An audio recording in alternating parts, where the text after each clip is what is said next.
João. Boa noite, tudo bem? Tudo bem? Conseguimos, né? Tudo bem, conseguimos. Enfim, deixa eu ver se o pessoal está dando feedback, porque parece que tinha travado a minha imagem. Travou, eu tava olhando. Travou por um E pouquinho. agora voltou? Agora tá normal. Tá normal? Tá normal, tô te Então, ouvindo gente, bem. tá ouvindo Ouvindo bem? bem. Ai, que bom. Tô. A luz tá boa, João? Tá, eu tô vendo bem. Não sei eles aí, eles podem dar Tá. um feedback Gente, pra a luz gente. tá boa. Como é que tá a imagem?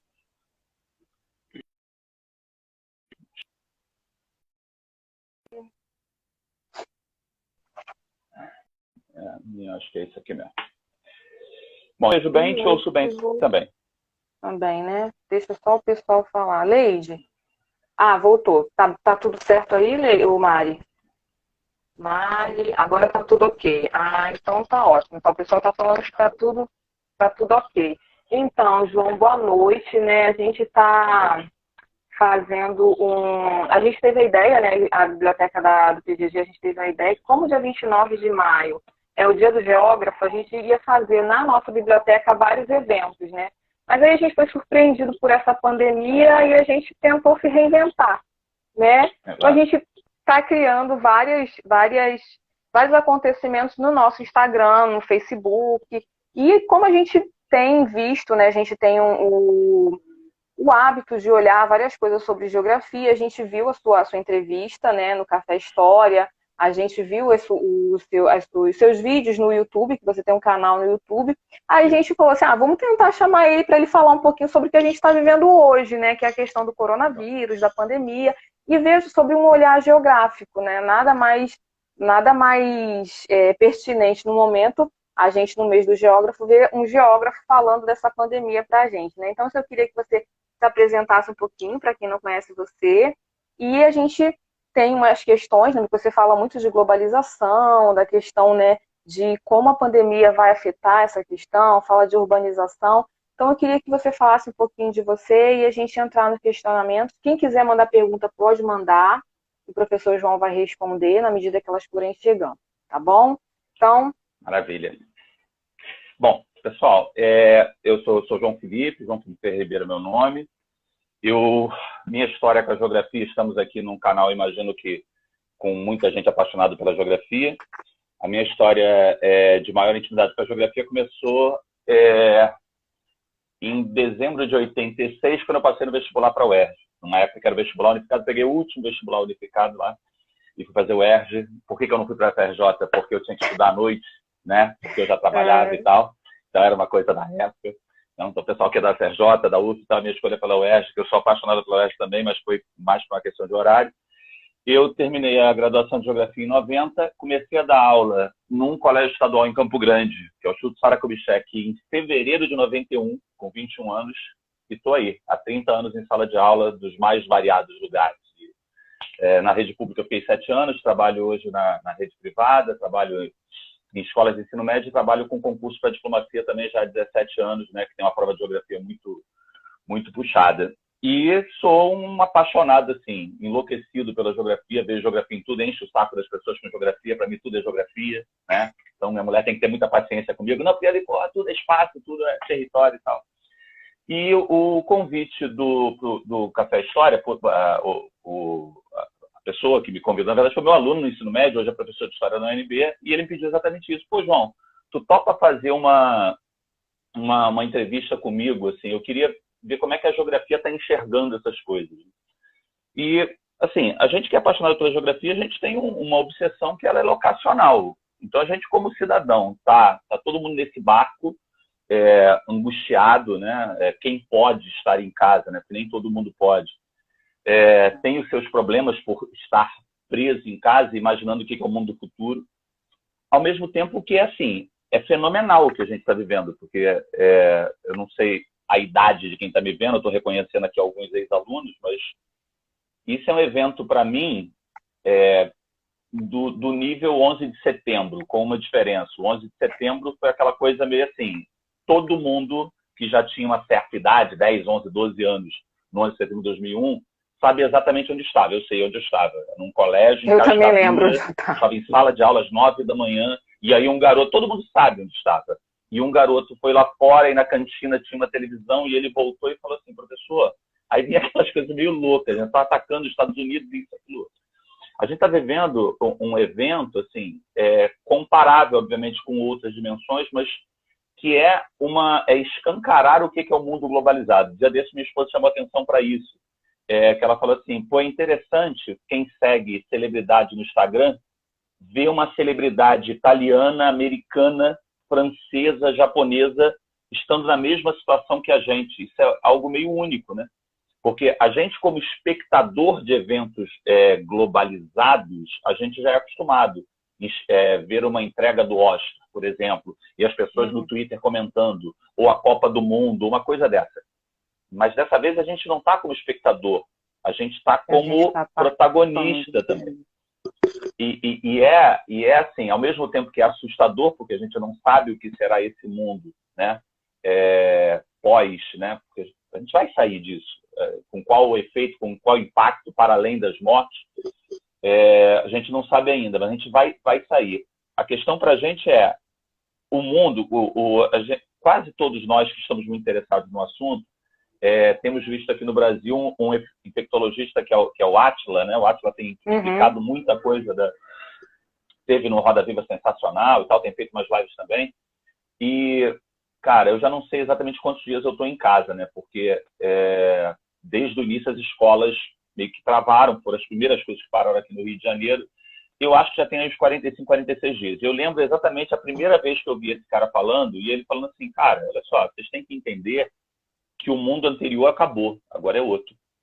E aquilo para mim foi muito impactante, assim, que eu fiquei olhando, pô, o que esse cara tá falando?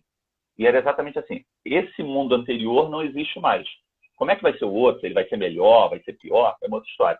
E aí é que entra a coisa do geógrafo, né? Porque eu não entendo nada de vírus. Quer dizer, hoje eu entendo um pouco mais, porque todo mundo está entendendo um pouco mais. Que a peste negra foi uma bactéria e que agora é vírus. Esse vírus, a gente foi lá olhar. Mas a verdade é que, sim, esses caras estão avisando isso há um tempão. Tem até uma recomendação para vocês que estão vendo a gente agora. A Netflix começou uma série explicando... ela tem uma série sobre vários assuntos, explicando algo, né? Então está lá explicando o coronavírus. E estava com um episódio só até ontem. Pouquinho, 20 minutos, 25 minutos. Gente, assim, é impressionante. Tem o Bill Gates, a entrevista dele em março de 2019, ele falando, gente, olha só, pode vir uma pandemia por aí, e nós não estamos preparados para essa pandemia. Então, a gente que não é da área de saúde, quando você vê alguém falando isso, mas ele estava avisando, pô, por que ninguém fez nada? Por que a gente não se antecipou? Mas não é a nossa área, então a gente tem que entender um pouco disso. O meu olhar, a partir do momento que eu aceitei, primeiro é a negação, né? Não vai fechar por uma semana, fecha, não fecha e tal. E à medida que o tempo vai se estendendo, algumas pessoas continuam em negação, não só no Brasil, tá, gente?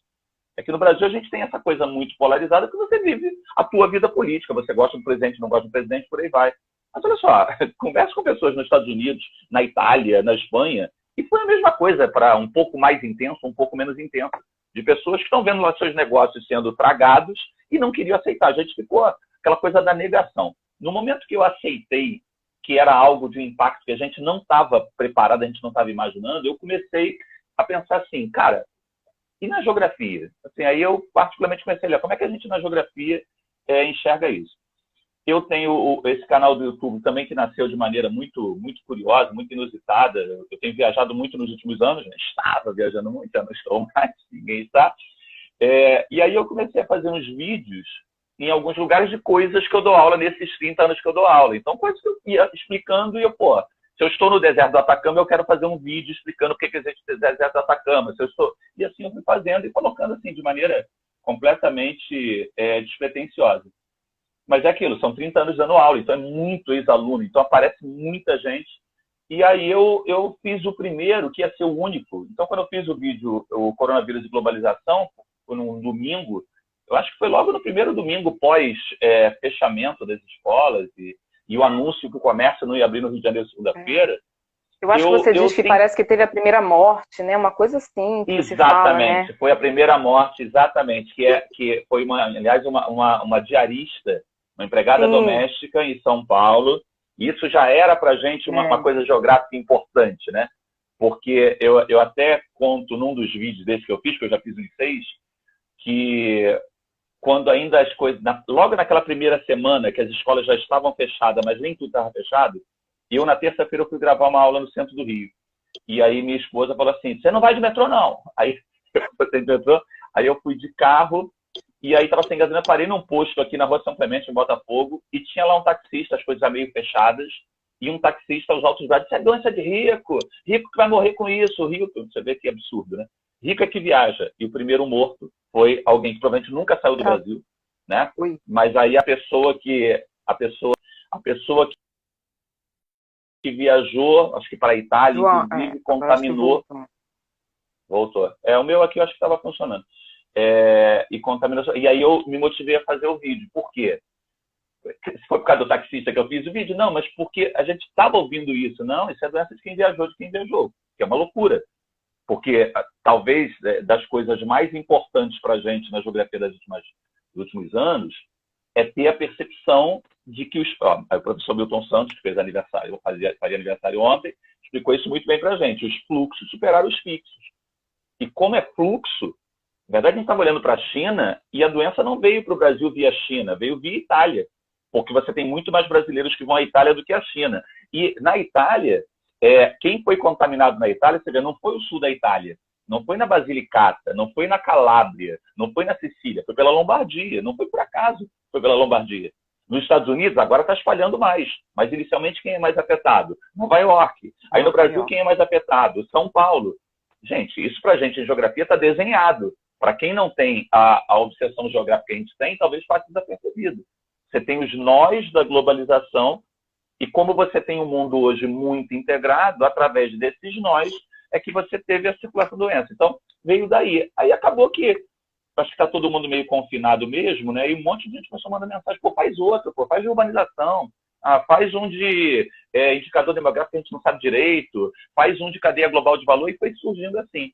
Então, é aquilo, assim, a gente está efetivamente num momento histórico, isso é inacreditável, um ponto de clivagem na nossa vida e na vida do planeta, com várias oportunidades, inclusive, para a gente refletir sobre coisas que estamos fazendo equivocadamente. Mas a gente, na geografia, tem isso. Assim, eu acho que a geografia no Brasil ela ocupa um espaço pequeno diante do potencial que ela tem para explicar coisas. Né? É uma coisa que é um pouco de frustração, que eu carrego nesses 30 anos. De ser legal, é a disciplina escolar e por aí vai, mas a gente vê pouco, né? Um cara como Milton, ele conseguiu superar isso, ele conseguiu romper as barreiras. Então, ele conseguiu, quando ele voltou da França, eu lembro bem do impacto que a volta dele teve, porque todo mundo da inteligência brasileira que entrevistou o Milton Santos, em grande parte, não tinha a menor ideia do que ele estava falando, não conseguia entender. Porque, genial como ele era, ele falava coisas que você via o entrevistador, assim, o cara tinha que ter lido o livro dele primeiro, filho, senão não vai rolar. E isso, já passados aí 20 anos agora da morte dele, pensando, a geografia não consegue, você vê, hoje está na Folha de São Paulo uma notícia que é espelho do Globo de ontem. A do Globo de ontem as mortes são cada vez maiores na zona oeste do Rio. Essa era a notícia do Globo de ontem. Então, tinha um mapa da cidade do Rio de Janeiro e eles estavam indicando não o número de casos, porque o número de casos na Barra, Copacabana e Ipanema ainda é superior, mas estava sendo o número de mortes. E aí eles estavam colocando o número de mortes e a letalidade, o percentual. A gente sabe que tem muita subnotificação, todo mundo sabe. Mas uma coisa óbvia para quem sabe geografia, quem sabe o que é segregação espacial essas mortes serão cada vez mais na área periférica. A doença entrou pelo espaço do rico e pela característica que a gente tem da urbanização nossa, muito estudada pelo Milton, obviamente. Quando essa doença entra no espaço do pobre, ela vai ser terrível. E aí o que aconteceu ontem foi, apareceu o número de mortes, se eu não me engano, em Paciência, Santa Cruz, Bangu, já com uma letalidade muito superior à da Zona Sul e da Barra. Muito bem, isso foi no Globo de ontem. Hoje está na Folha de São Paulo. Aí tem lá o desenho do município de São Paulo. Cara, é a segregação espacial desenhada. Está desenhadinha a segregação espacial lá. Aí aparece lá um número de casos maior nos bairros centrais de São Paulo, nos Jardins, no Itaim, e por aí vai. Só que já um número de mortes percentualmente maior na periferia. E aí, de novo, assim, é muito triste quando a gente vê algo que era óbvio que ia acontecer, porque o Brasil teve uma chance O Brasil teve uma chance que, de certa maneira, a China não teve. Eu não vou entrar nem no mérito, tá, gente? Tem muita gente aí com as teorias conspiratórias, não é a minha praia. Um dos vídeos que eu fiz lá sobre cadeias globais de valor mostra que há uma tendência agora de fechamento das economias. Gente, pode ser até que a China depois se dê bem, mas no primeiro momento a China vai se dar mal. Porque a China era a vencedora da globalização nesse momento, é ela que está fabricando tudo para todos. Enfim, e a China não teve muita chance, assim. Ela teve a chance de fechar os mercados de animais, é uma discussão que o governo chinês tem que fazer lá. A Itália teve alguma chance. A Itália teve. E, na verdade, falhou. A Itália falhou muito. A gente teve mais chance que a Itália. Teve mais chance que a Itália, porque tem como uma onda. E a gente não se preparou. É alguma culpa da geografia? Não, mas é mais uma constatação que eu faço. A gente, na geografia, a gente é pouco ouvido, né? Porque qualquer geógrafo que faça uma análise de estruturação espacial brasileira, ele ia prever uma hecatombe. Olha só, gente. Com o grau de favelização que a gente tem nas grandes cidades, porque se a questão é contato, gente, se a questão é contato, eu toda vez que escrevo para os meus alunos e falo, fazendo muita aula online, assim, de fique em casa e tal, mas, gente, olha só, há casos e casos, assim. Você vai ficar na sua casa. No meu apartamento de 2 quartos moramos eu e minha mulher. Meu filho mais velho já não fica mais aqui com a gente. Agora, como é que você fala em casas que você tem 6 pessoas numa residência de um cômodo? Um cômodo. Um cômodo. E, assim, está desenhado isso como segregação espacial. E qual é a política que está se tendo para isso? E qual era a que você tinha anteriormente? E essa é uma dúvida que eu tenho, assim. Será que a gente vai aprender a lição? Assim, passado ou não? Ou não? A gente não vai aprender nada e, na verdade, é isso. Vamos chorar os mortos, os familiares, os parentes. E, passado isso, vida que segue, a gente vai continuar com o mesmo modelo urbano, o mesmo modelo de desemprego mascarado por mercado informal, porque foi isso que foi escancarado.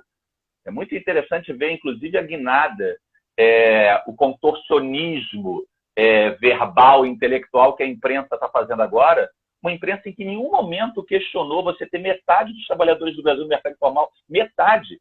48,5% era o número pré-pandemia.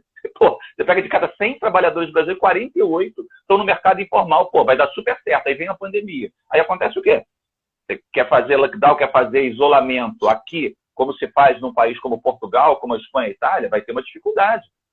As pessoas simplesmente, é curioso, né? Porque a gente vê o desempregado como excluído, como se esse cara do mercado informal não tivesse, de alguma maneira, mascarando a sua exclusão, vendendo. Nesse dia que eu falei que eu fui gravar essa última aula que eu gravei em algum lugar, que foi numa terça-feira, eu deixei meu carro. Para quem conhece o centro do Rio, eu fui gravar perto do Largo da Carioca e deixei o carro ali onde era o castelo, onde era o Morro do Castelo que foi destruído.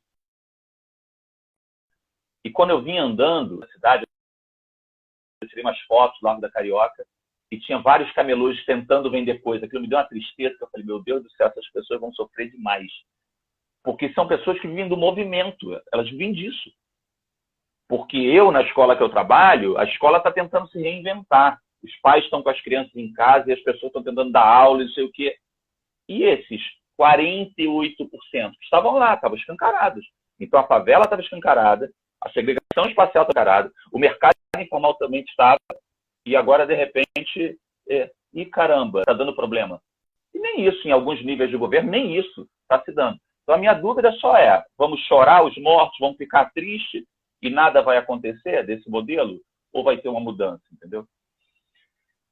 É uma questão bem, bem complexa, né? Porque o Brasil tem dimensões continentais, é diferente, né? De Portugal, que é pequenininho, da Nova Zelândia, que falou que está livre do vírus, mas eu acho que é menor que isso.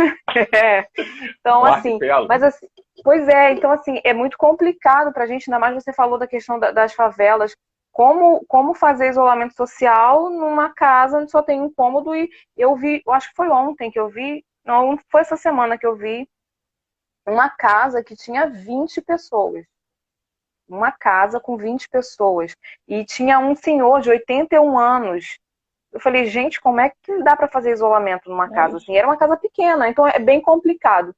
Aí, assim, como geógrafo, assim, o que a gente pode esperar do mundo quando tudo isso passar? Porque vai passar, né? A gente sabe que vai passar, não sabe quando, nem como.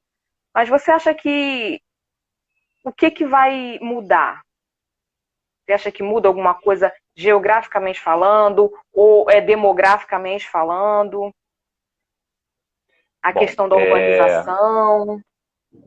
é uma pergunta difícil porque está tudo muito em aberto. Eu acho que assim, o grau de mudança que a gente vai ter vai depender também do grau de impacto que esse evento vai ter nos próximos meses. E aí eu estou falando de quanto tempo ainda demora com as pessoas em casa, se ao terminar uma volta, porque a Europa está lá tateando, mas não até tem alguma probabilidade de um retorno. Então, vai depender muito, vale, do grau de trauma sobre a gente. A gente já está bem traumatizado. Eu ontem, eu tive dois eventos online ontem que me chamaram a atenção. Uma turma, que agora é uma turma de terceiro ano de ensino médio, há muitos anos eu não acompanho uma turma pelo ensino médio inteiro, porque há muito tempo eu não tinha turma de primeiro ano.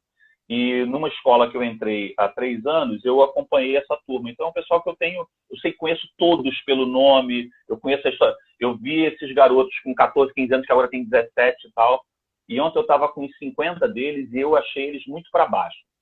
Muito impactados, que é essa molecada de 16, 17, meio assim, cara, o que está acontecendo? Aí, mais tarde, numa reunião com professores online, e aí teve a coisa também da morte do Aldir e tal, e eu também vi o pessoal muito para baixo. Eu estou trabalhando muito, então talvez isso não esteja deixando eu pirar nessa história. Então eu estou gravando, estou não sei o que e tal. Eu não sei o quanto de trauma a gente vai carregar disso, né? E isso vai depender muito do tempo que isso vai durar, vai depender dos impactos econômicos. A gente sabe que, assim, uma hecatombe em termos econômicos, de desemprego, de endividamento de governo, por aí vai e tal. Então, eu vou traçar alguns cenários possíveis, mas eles dependem muito do grau de trauma que a gente vai ter, o trauma que acaba nos impondo a mudança, porque se o trauma é pequeno, você na verdade não é bem assim não, até que vem uma outra pandemia e por aí vai. Eu acho que é mais ou menos assim. Uma das coisas que eu acho mais interessantes da geografia é a abordagem multiescalar.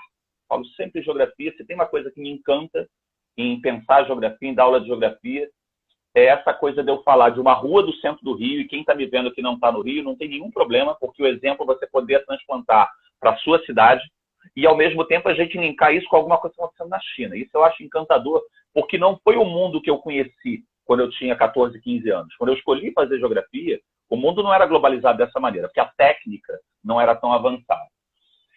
E o que aconteceu foi que essa técnica foi avançando tanto que a gente vive essa realidade que é multiescalar, do local que vai para o global que vem para o local, e eu descubro que existe uma tal de Wuhan, e aí eu começo a ver as imagens, e a gente fica vendo câmeras filmando as ruas de Milão, a praça onde está. Então isso é encantador. Eu acho que o primeiro impacto mais óbvio vai ser um repensar território nacional. Hoje, no estado de São Paulo, quem tiver interesse, tem uma reportagem falando sobre indústrias montadoras no Brasil já repensando o ter grande parte dos componentes dos seus produtos feitos fora. É claro que isso também pode passar, isso pode ser momentâneo, mas, obviamente, como você está tendo indústrias parando por falta de componentes, na Alemanha você teve fábrica de remédio parando porque não tinha penicilina, porque a penicilina vem da China. E por que fizeram isso? Fizeram isso porque a gente faz conta, o pessoal da economia faz conta. Quando a gente analisa esse processo de segmentação da produção pelo mundo, esse espalhar as etapas diferentes pelo mundo, isso é uma decisão economicamente inteligente. E o desemprego? Não, isso é uma outra coisa. Você está olhando pelo ponto de vista social. Pelo ponto de vista econômico da empresa, eu quero fabricar determinado produto, eu quero fabricar esse Kindle aqui, e ele vai ter 3, 4 componentes. Se o país A faz esse componente mais barato, eu quero fazer o componente no país A. Se o país B faz um outro, e eu vou fazendo assim. Mas esse modelo, ele é bom no ponto de vista econômico quando as coisas estão normais. Porque quando vem uma crise como essa, o que a gente viu? Farinha pouco, meu pirão primeiro. A gente viu a briga pelas máscaras. Gente, a União Europeia está numa crise seríssima. Minha família, minha origem é italiana, então eu tenho muito contato com eles pela rede social e tal, porque minha mãe já é falecida, mas ela é de lá. E a mágoa dos italianos com a França, com a Alemanha é muito grande, porque eles dizem o seguinte, cara, a União Europeia, cadê a solidariedade da União Europeia? Cadê a lógica supranacional se no momento da maior crise travar os produtos para cá? Mas na hora da crise, o povo alemão esperava o quê da Merkel? Que cuidasse de quem? Dos alemães. A primeira coisa que foi escanteada no meio dessa crise foi a solidariedade. Houve notícias aí de produtos que vinham para o Brasil, que pararam nos Estados Unidos e não chegaram aqui, que foram travados. Porque o Trump é mau? Não, porque ele também quer lá defender o interesse da população lá dele. Então, acho que o primeiro impacto vai ser dessa coisa de como é que eu enxergo o território nacional, né? Eu acho que já havia, estou vendo aqui alguém falando sobre guerra, não estou chegando a esse ponto ainda, Douglas, mas eu acho assim, a gente já vinha no movimento nacionalista dos ressentidos da globalização. Tem uma indicação para vocês muito boa, que é uma série da Folha de São Paulo chamada Desigualdade Global. São filmes de 15, 20 minutos.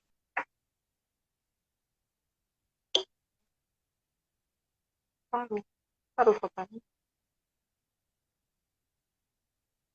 João, eu acho que...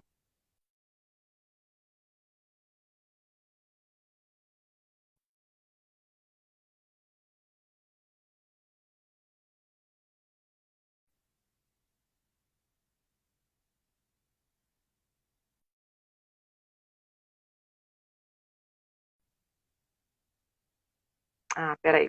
Saiu, mas ele vai voltar, tá, gente? Adicionar. Voltei.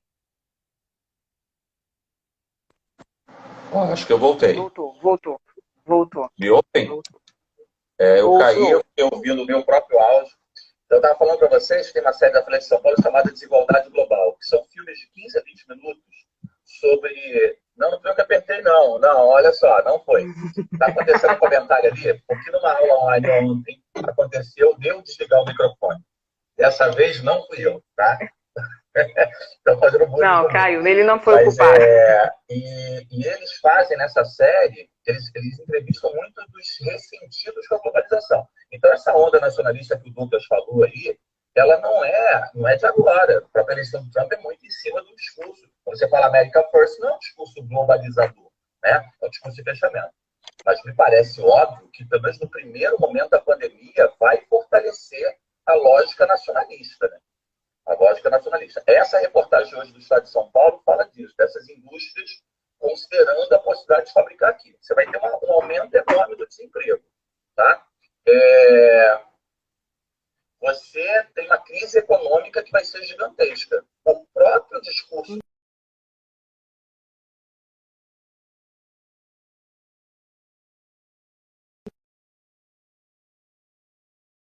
primeira grande mudança. Valéria, se você me perguntar se eu acho que isso vai durar, particularmente não. Eu não acho que o mundo, nas condições técnicas atuais, eu não consigo imaginar um mundo desglobalizado, entendeu? Eu, sinceramente, porque as pessoas estão vendo a gente aqui, porque a gente está falando em português e tal, mas se tivesse alguém, né, com domínio de língua e estivesse em Singapura nesse momento, o maior problema dele seria o horário, que seriam 7h30 da manhã. Então, imaginar nessas condições técnicas um mundo desglobalizado, eu não acredito. Mas o fato é, como muita gente está escrevendo aí, já vinha um movimento de questionamento da globalização. O Brexit, que alguém escreveu, entra nessa. A eleição do Trump, o fortalecimento nacionalismo na Espanha, vários países adotando isso. Porque, para quem se acha perdedor na globalização, eu não quero saber de globalização. Não adianta alguém falar assim, mas o mundo agora é melhor assim. Melhor para quem, cara pálida, se eu estava melhor? Então, se vocês virem principalmente o episódio dos Estados Unidos e o da Europa, ele pega muito esses trabalhadores frustrados. Fazendo uma ponte, não sei se viram o filme do Ken Loach, que fez dois filmes do Ken Loach recentes. Um era o Eu, Daniel Blake, que era lá as agruras do trabalhador, não lembro se, acho que em inglês mesmo, com a questão da seguridade pública na Inglaterra, e agora saiu, eu acho que o nome era Você Não Estava Aqui, que é o pai que trabalha entregando coisa, e ele faz entrega para uma dessas empresas, tudo por custo menor, e aí os dois filhos deles começam a sentir a falta dos pais. O garoto começa a dar problema, começa a se meter em pequenos crimes e tal. E por que o pai não estava em casa? Porque ele tem que trabalhar 16 horas na Inglaterra, 16 horas por dia para conseguir pagar o aluguel. Se você falar para um cara desse que com a globalização o mundo está melhor, ele vai cruzar os braços e falar assim, melhor para quem? Então, Então já havia um sentimento de ressentimento. Tipo assim, uma tecnologia tão avançada, e aí a gente pode falar um pouquinho do Milton sobre isso, que o Milton tem uma frase que é maravilhosa. O livro Por uma Outra Globalização, ele fala isso. Olha o que ele fala, abre aspas. Nunca antes na história da humanidade tivemos condições técnicas tão adequadas, tão favoráveis para o mundo da dignidade humana. Somente essas técnicas estão a serviço de poucas empresas, poucas pessoas. Ou seja, o que ele está dizendo é, a culpa não é da técnica. A culpa é do mundo que se estruturou a partir dessa técnica. E aí você já tinha. E, gente, pelo amor de Deus, eu não estou defendendo aqui o Brexit ou a eleição do Trump ou o nacionalismo. Eu só estou tentando entender o fenômeno. Porque se a minha vida piorou a partir do momento que esse mundo ficou conectado, o que eu, trabalhador inglês, ou americano ou brasileiro, quero saber da China? Ah, porque o chinês trabalha por menos. E o que eu tenho a ver com o chinês? Então, fecha esse troço. Então, Valério, para mim, a primeira reação é essa. Um certo sentimento favorável ao fechamento nacional, a políticas protecionistas e por aí vai. Mas, te digo, não acredito que no médio e longo prazo isso vença. Porque a condição técnica permite hoje que você busque custo menor em outras áreas. No Brasil, isso é bizarro, tá? Porque o Brasil é um país vendedor de soja, vendedor de suco de laranja, vendedor de carne de frango. Vamos fazer o que com essa soja toda? Eu estou dizendo que não para de comprar essa soja, mas se você olhar o uso do território brasileiro, produz soja para vender para a China e compra as coisas de lá. Então, acho que esse é o primeiro impacto. O segundo é a questão local, que acho que a gente pode falar daqui a pouquinho. Porque essa coisa de escala, eu tenho dúvida do que vai acontecer nas cidades. Hoje eu tive que sair. A minha sogra mora muito perto de mim aqui, a 4 prédios, e eles não estão saindo. Eles estão mais como grupo de risco do que eu ainda por idade e tal. Máscara, aí fui lá, a rua aqui é bem vazia, fui. Pô, mas eu não sei se quem aí já saiu nesses últimos dias com máscara. Pô, é bem uma distopia, assim. Aí eu estava subindo de máscara, só tinha uma pessoa descendo, uma senhora de máscara também. Aí eu fui para um lado, ainda longe dela, e ela foi para o outro, aí a gente sei que aí eu me afastei bem. Essa coisa de ter medo. Ainda mais a gente aqui latino, a gente é muito do toque. Como é que vai ser o depois? Porque está todo mundo. Há uma pressão do grupo no Brasil, a meu ver, eles estão equivocados, mas eu também entendo. Desesperado que a loja dele vai fechar, eu entendo tudo isso. E a ideia é abre, abre. Gente, se eles não abrir, a loja vai continuar vazia. Vocês não entenderam isso ainda. O cara está tentando voltar para aquele mundo que não existe mais. Eu acho que essa é a grande questão. E eu quero entender muito como é que vai ser isso. Quando as escolas reabrirem, meus alunos todos vão voltar para a escola, os pais vão mandar para a escola na primeira semana, eu duvido. Acho que alguns vão, outros não. E aí é a parte que eu, para além dessa coisa global, que para mim já está mais ou menos definido o que vai acontecer no primeiro momento, que vai ser esse fortalecimento do discurso mais nacional, eu estou muito interessado no que vai acontecer com a nossa relação local, entendeu? Que é o nosso papo de urbano. Acho que é isso. Bom, tem pergunta de gente aí? Eu estou falando demais, né? Peraí, deixa eu ver. Tem aqui esse Papa Geográfico, ele falou mais ou menos o que você já disse, na questão de caramba, uma tendência anti. A Bárbara, beijo, Bárbara. Alguém pediu para eu repetir o nome da série, Desigualdade Global, o nome da série. E aí tem episódios sobre Europa, tem episódios sobre Estados Unidos, tem China também. Uma coisa legal de vocês fazerem é ver o da Europa ou os Estados Unidos e em seguida ver o da China. O que é interessante porque mostra muito o ressentimento dos trabalhadores europeus e americanos e o trabalhador chinês meio satisfeito que a vida está melhorando. Porque é isso. A China virou meio fábrica. Eu fui dar uma aula de transporte outro dia e aí procurei a lista dos maiores portos do mundo. Cara, incrivelmente, no ano passado, dos 10 maiores portos do mundo, 8 eram chineses. A China virou meio que uma fábrica do mundo. Por isso que eu digo, a teoria de que a China criou o vírus, igual aquele desenho Pink Cérebro, que vai dominar o mundo, ela, do ponto de vista econômico, ela não se sustenta. Imaginando que fosse isso, que o cara vai inventar uma pandemia no laboratório para afetar o mundo ocidental, para comprar tudo barato. Gente, se os caras estão virando os fabricantes das coisas do mundo, tudo que eles não queriam agora é uma mudança. Deixa que a inércia vai me levar para o topo. A inércia ia levar a China para o topo. Eu acho que ela vai acabar chegando lá, mas vai ser atrasada. Porque a primeira reação agora é de fechamento. Alguém aqui falou da Europa, da questão dos PIBs. No caso da Europa, eu citei o caso dos meus parentes lá italianos ressentidos com os franceses, porque a União Europeia era meio que uma utopia dessa lógica cidadão global, essa lógica supranacional. Eu sou europeu, meu passaporte é europeu. Então, os gregos já tinham visto que não era bem assim. Na hora da crise, a coisa é um pouco mais complicada. Agora, os italianos viram também. Eu desconfio que se fizer uma pesquisa hoje em certos países europeus sobre, hoje, nesse momento, se eles acham que a União Europeia, nesse momento, traz mais vantagem ou desvantagem, no mínimo vai dar um 6,5. Se é que não vai dar um 60% negativo, que vem a reboque dessa onda nacionalista.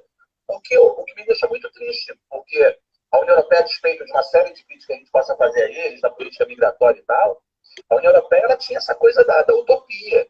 Olha que legal, os países liberando as fronteiras, e o cara tem um passaporte da União Europeia, e tem o parlamento europeu. E tudo isso é muito atacado, né? O cara imagina que a OMS faz parte da ONU, faz parte da conspiração. Força que não vai ter esse discurso por agora. Tem uma pergunta aqui do Felipe. Felipe falou uma coisa aqui, mas eu não consegui ouvir. Não, você não acha que essa pandemia já viu? A questão da questão do teletrabalho. Isso, da sociedade de controle. Eu não estou te ouvindo, Valéria. Não estou te ouvindo. Não, tá me ouvindo? Melhorou? Não tá me ouvindo? Bota aí no chat, gente, se vocês estão me ouvindo, se estão ouvindo a Valéria. Vê se tá me ouvindo, gente. Porque eu acho que eu tô sem. Ou ela tá sem som, eu não. Eu tô te ouvindo bem. Tá me ouvindo? Não, eu tô te ouvindo bem. Tá me ouvindo? Tô ouvindo. Eu só não tá ouvindo, não. Tá bom, então tá bom. Quando a Valéria me perguntou sobre mudanças, eu pensei nessa coisa das escalas geográficas, né? Essa coisa de escala global, escala local e tal. Eu acho que uma das mudanças mais óbvias vai ser nessa coisa do trabalho. Tá ouvindo os dois.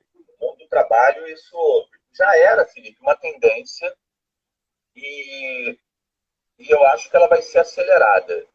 Nesse caso, assim, o que eu acho que as empresas estão descobrindo, e isso é um pouco assustador, eu não preciso mais manter uma estrutura física. Dependendo do trabalho que seja, eu não preciso mais daquilo. Uma corretora de imóveis. Por que eu manter uma corretora de imóveis com aquele tamanho lá, se parte do processo eu posso fazer à distância? É claro, em algum momento eu vou ter um encontro. A educação à distância. O que está se fazendo aqui não é educação à distância, gente. As escolas do desespero inventaram lá uma coisa. Né? A educação à distância tem um projeto. Isso é uma outra coisa. Eu consigo fazer isso com o meu aluno de terceiro ano de ensino médio. É um cara de 16 anos. Os meus alunos, tem alguns aqui da diplomacia. Gente, esses caras moram pelo mundo todo, moram no Acre, então, eles são acostumados com isso. Tem 2 telas de computador e tal. Não só tem gente que não tem grana para bancar isso, não tem uma internet boa, não tem isso, como tem gente que tem 10 anos, 9 anos, isso não é ensino de distância. Isso é uma coisa de desespero, né? O caiu como uma bomba ali, o pessoal. Mas, à medida que o tempo for passando, vão se desenvolver táticas e técnicas. E aí, Felipe, eu acho assim, vai ser avassalador, realmente, essa coisa do avanço desse trabalho à distância. Os fluxos nas cidades vão diminuir. E uma coisa, você é professor de geografia como eu sou, uma coisa que a gente tinha que pensar o quanto isso vai impactar onde as pessoas querem morar. Repara, a gente tem aqui uma coisa muito séria no Brasil, que é uma questão de pobreza e miséria e de população familiarizada. Para esse pessoal, é política pública. Aí, Julie, aí você falou numa coisa da... Abandonar e o discurso do Estado não tinha mais sentido. Cá para nós. O que os liberais, mega liberais, estão fazendo agora? Faz sem o SUS lá. Dá um jeito aí de resolver isso. Então, é o momento até de quem não compactou muito com a tese mostrar a importância do Estado. O Estado brasileiro falha muito? Falha. É difícil entender o Estado brasileiro? Que seja. Mas uma coisa é eu querer melhora do Estado brasileiro, outro cara quer a morte do Estado. E a gente viu a força que esse discurso ganhou nos últimos anos. Muito bem. A tendência natural é que essa galera mais vulnerável tem que ser ajudada.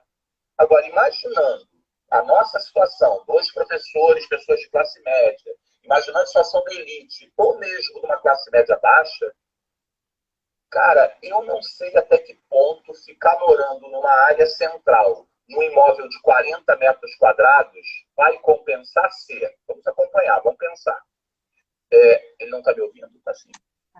Você não está me ouvindo. Você não está me ouvindo. Eu não ouço você. A Valéria não está ouvindo. Pois é. Mas, eu estou seguindo, como eles estão me ouvindo, eu estou tocando aqui. Tá. É porque teve uma... Todo não, mundo não tá me tá rolando. ouvindo. Mas será que é daqui? Peraí. O meu microfone tá funcionando. Não, meu microfone, Repara só, o que o eu acho que vai pessoal tá me acontecer? ouvindo. O que é o encantador das pessoas que moram nas grandes cidades? Tá? Por que você topa morar tendo alguma condição financeira, num 40, 50, 60 metros quadrados? Cara, porque eu tô perto do trabalho, porque tem o metrô. Agora, repara, olha como é que sai do metrô. O metrô, para mim, o meu sonho que meu bairro tivesse metrô. No bairro não tem, eu tenho que pegar a integração. Muito bem.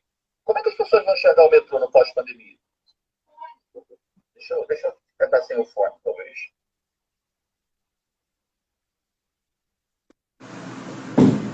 Você me ouve agora? Ah, tô ouvindo. Deve ser meu fone, tô te ouvindo. Tô te ouvindo. Tá. Maravilha. Então, repara só, eu acho que vai ter um movimento de suburbanização, um movimento de buscar novos espaços. Sociedades que já estão muito avançadas, tipo assim, Milão foi um epicentro da tragédia lá na Itália. O que eles estão tentando fazer? Cara, estão tentando aumentar espaço para ciclovia. Mas eles já têm. Milão é uma cidade com muita gente, mas é uma cidade compacta. Quando eu penso numa cidade como São Paulo, uma cidade como Rio de Janeiro, eu fico imaginando assim, o meu caso.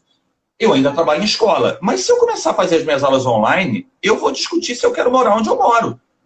Porque eu posso simplesmente morar num lugar mais distante, numa casa maior com canil para cachorro, não sei o que e tal, e vou trabalhar online. Então, eu acho que a gente não consegue ainda mensurar o que vai acontecer. Eu acho que vai ter uma... Essa discussão está muito forte nos Estados Unidos.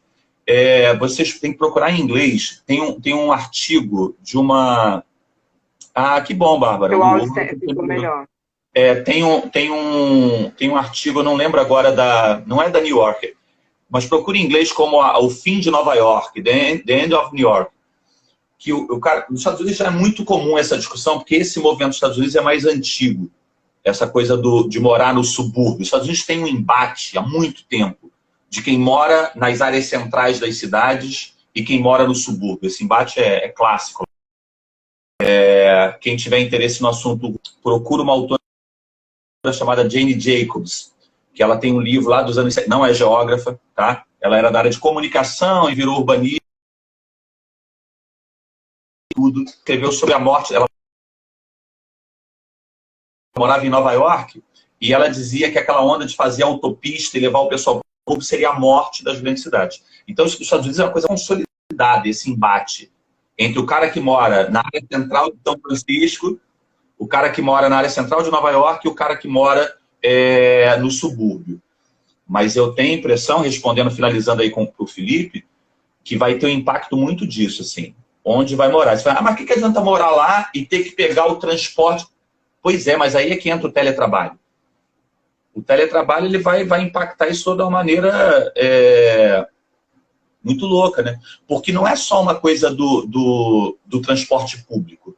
A grande cidade ela também não é um lugar legal por causa da escala. E aí você vai num bar, e aí você vai no cinema. Gente, olha quanta coisa louca.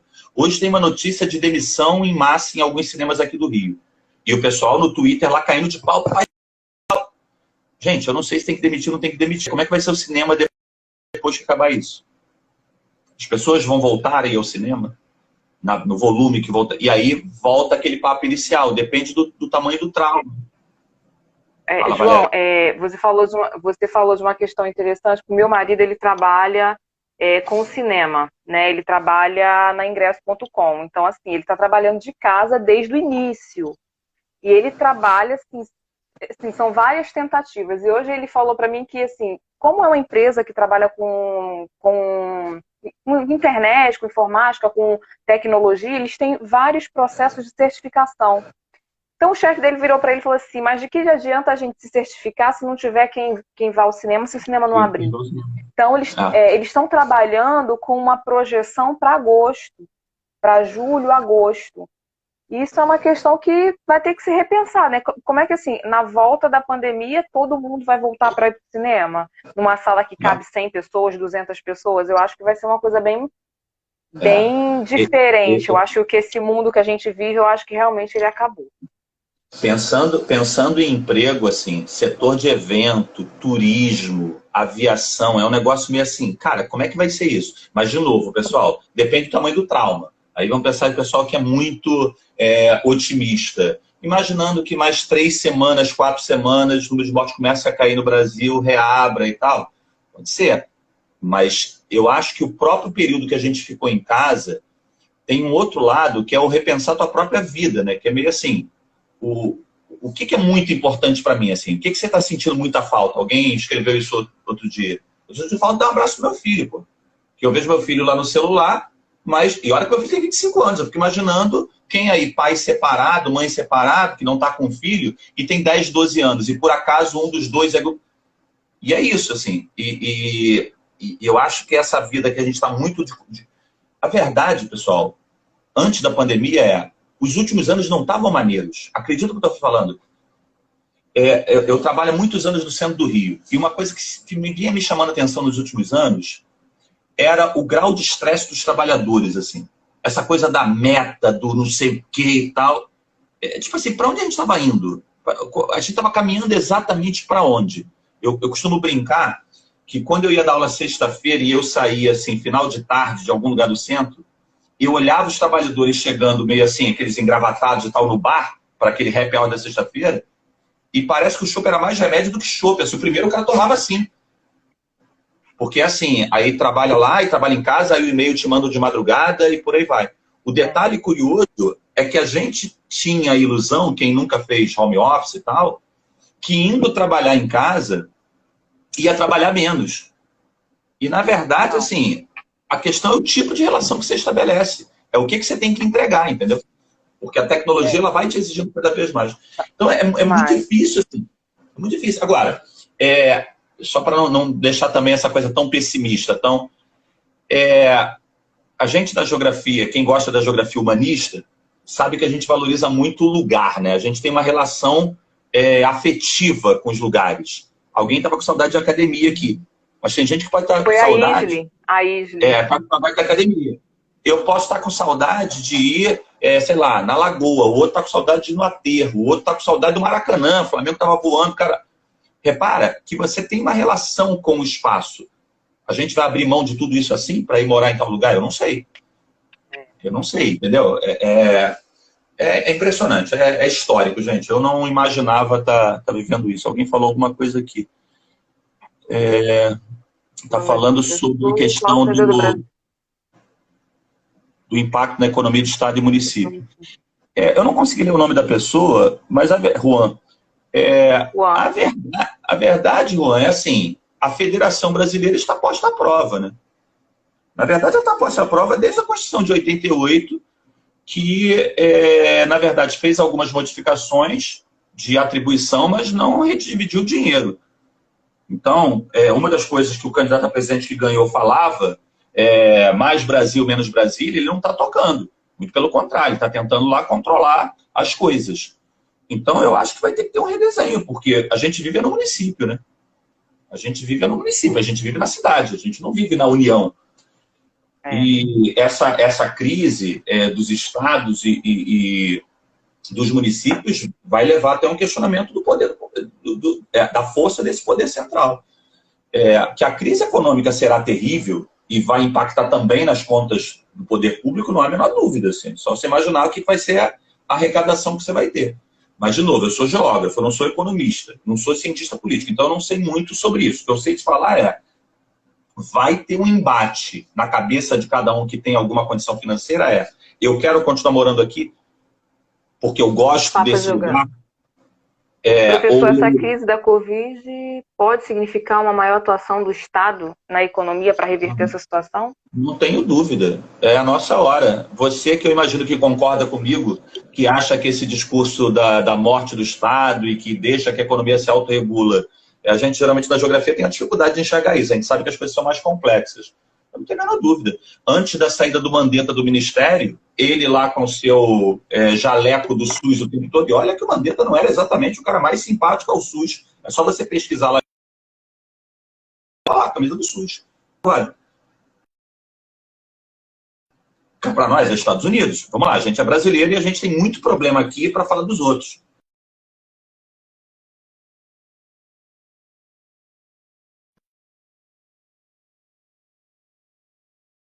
Social.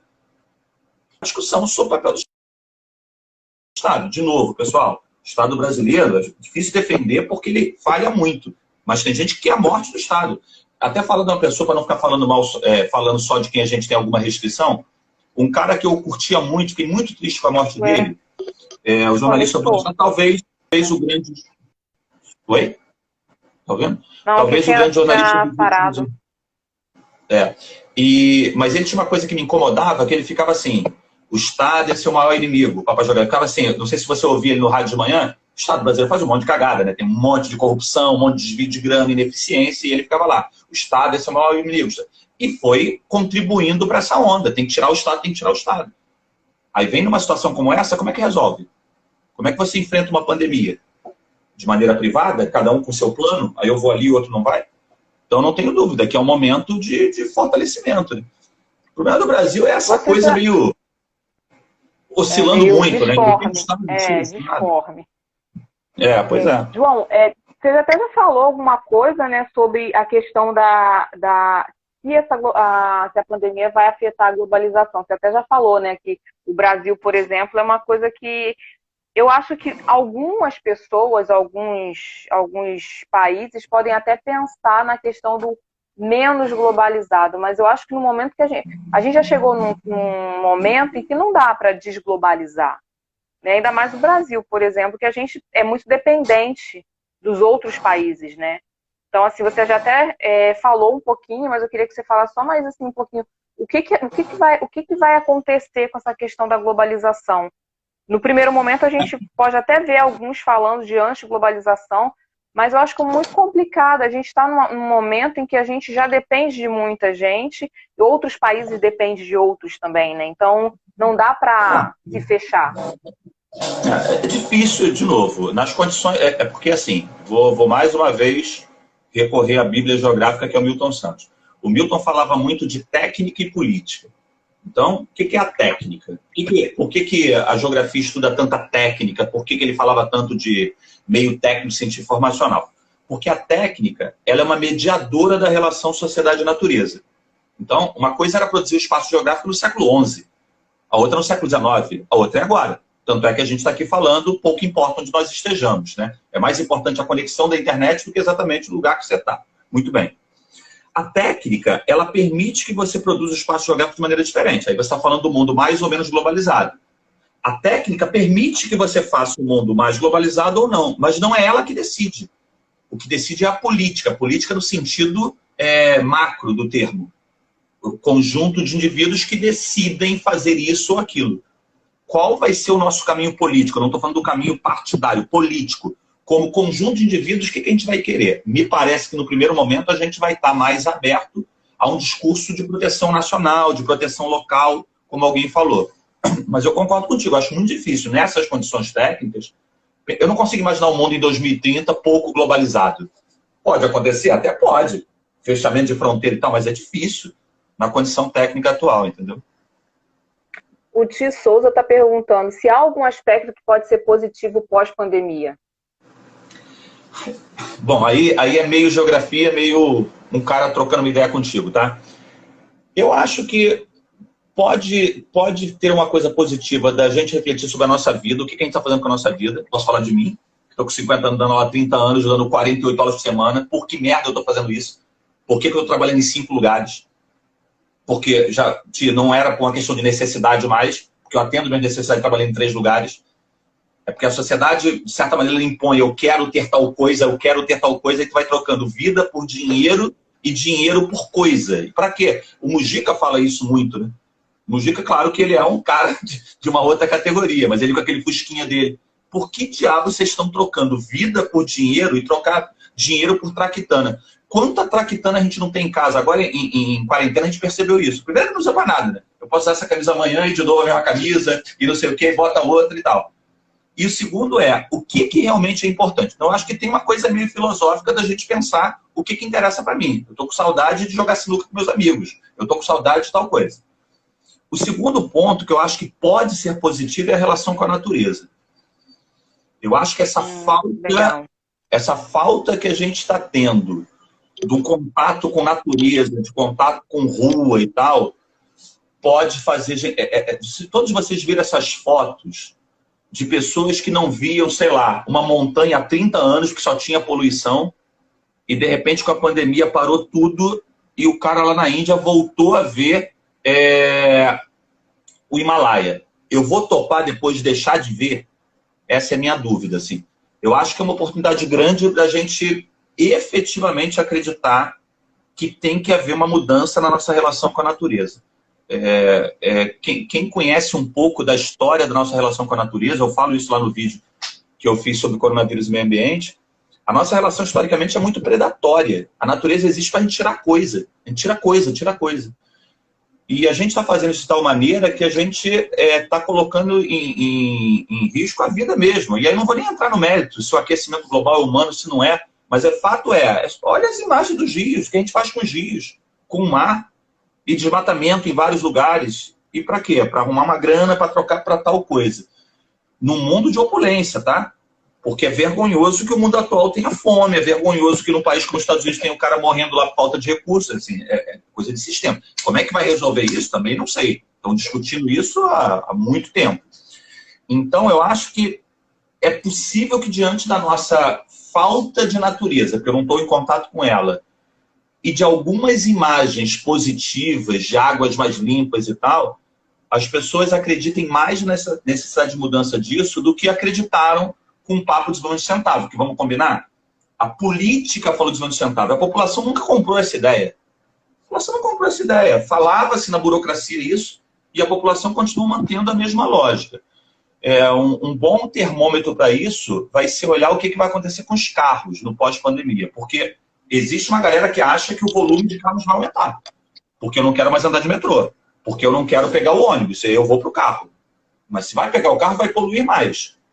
E aí, talvez, alguém falou isso aqui, eu perdi, comece a crescer mais essa ideia de ações locais, né?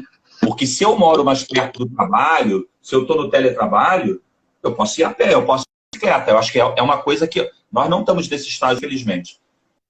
Mas algumas cidades do mundo rico vão valorizar muito o que é local. Acho que é isso. Eu acho que teve até acho que são as duas coisas que eu posso... Oi, voltou, é porque deu 1 hora, a gente passou. A gente estourou o tempo. A gente tem euros para quem... para consertar a bicicleta, porque eles vão estimular as pessoas a andarem de bicicleta, né? Então, assim, eu tinha uma última pergunta para fazer para você, mas você já quase que respondeu, né? Como é que vai ser a relação entre homem e natureza após a pandemia? Eu acho que a gente... Espero, né, que a gente repense um pouco. Quando eu falo a gente, eu falo da humanidade toda, que a gente repense, né? E você falou um pouco disso. Tem muitas coisas que a gente tem, nesse momento que a gente está meio que dentro de casa, isolada, a gente tem que repensar. Eu acho que essa relação homem-natureza, que é uma relação que, infelizmente, é muito predatória, a gente tem que repensar, em grande escala, claro. Tem duas recomendações finais nesse tema.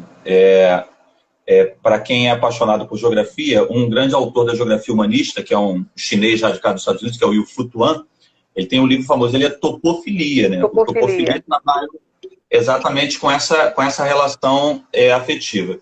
E a outra coisa que vocês podem procurar são várias... Aqui no Brasil também já tem alguma coisa. São várias ações de valorização do local. Isso é muito forte na Itália, isso é muito forte na Espanha, na França, que é incentivar a produção local. Isso tem muito na área de restaurante, em que eles garantem lá consumir produtos. Na verdade, o cara vai fazer lá o prato no restaurante X, mas ele garante que o percentual grande dos ingredientes vem das cercanias, porque impactaria menos. Claro, que é também uma maneira de proteger a própria economia. Isso já tem em alguns lugares aqui, e isso está acontecendo muito nessa coisa da solidariedade, porque quando o Thiago perguntou o que pode ser de positivo, eu acho que a despeito de um monte de ação negativa, ruim das pessoas, você tem uma rede de solidariedade que pode crescer também. E uma das coisas é apoiar o local. Então, eu estava comentando com minha esposa, aí ontem apareceu no Twitter umas máscaras da Disney. Pô, imagina a Disney, o que é a força que ela não tem, aqueles personagens maravilhosos e tal. E aí, sei lá quantos dólares é aquilo, aí o cara vai comprar máscara daquela. E alguém comentou, porra, meu irmão, tu vai comprar máscara da Disney, meu irmão? Compra da fulana aí, da tua vizinha que tá ferrada, tá sem emprego, pô. E é meio isso, assim. Eu acho que diante de sei lá, quanto vai a taxa de desemprego, diante de uma tendência de desemprego muito alto, tá? Eu acho que pode avançar essa percepção mais solidária, entendeu? Que ela pode vir para a natureza, mas ela pode vir também para as relações sociais disso. O que, que me interessa, o que, que é importante para mim e como é que eu toco minha atitude. Às vezes a gente precisa de um período meio de hecatombe para refletir, né? Isso vale para tudo. Já vi acontecer antes, né? Na política, assim, você precisa de um momento meio, meu Deus, eu não aguento mais isso aqui e tal. Que é para justamente assim a gente olhar, tipo assim, eu não quero isso para mim. E aí é a oportunidade de mudança. Eu acho que é isso. Eu acho que a reflexão é exatamente essa mesmo, de refletir as relações não só com a natureza, mas com o próximo também, né? Nossa, O que você falou da Disney, se eu posso comprar da minha vizinha que tem 2 filhos, está desempregada, por que eu vou comprar da Disney? Eu acho que é muito isso, né? Um momento especial, né? Isso, um momento de você refletir e falar assim, poxa, eu posso ajudar quem está do meu lado de uma maneira muito mais fácil do que comprando pela internet, não sei o quê.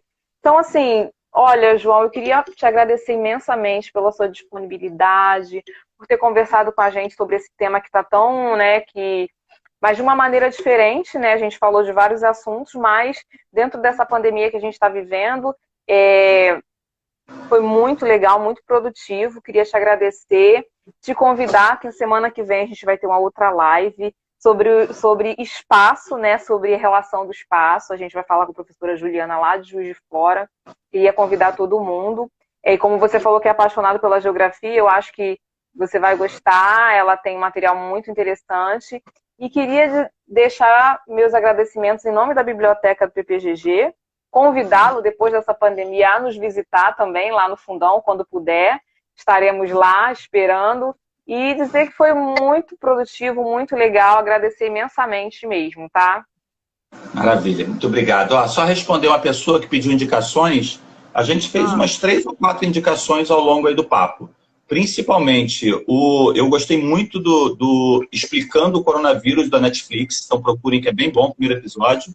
E a gente falou, como a gente discute muito a globalização, a gente falou de uma série da Folha de São Paulo chamada Desigualdade Global. Você conta para vários países. Falou? Galera, valeu mesmo. Adorei. Então. Tá, muito legal então. Tchau, boa noite.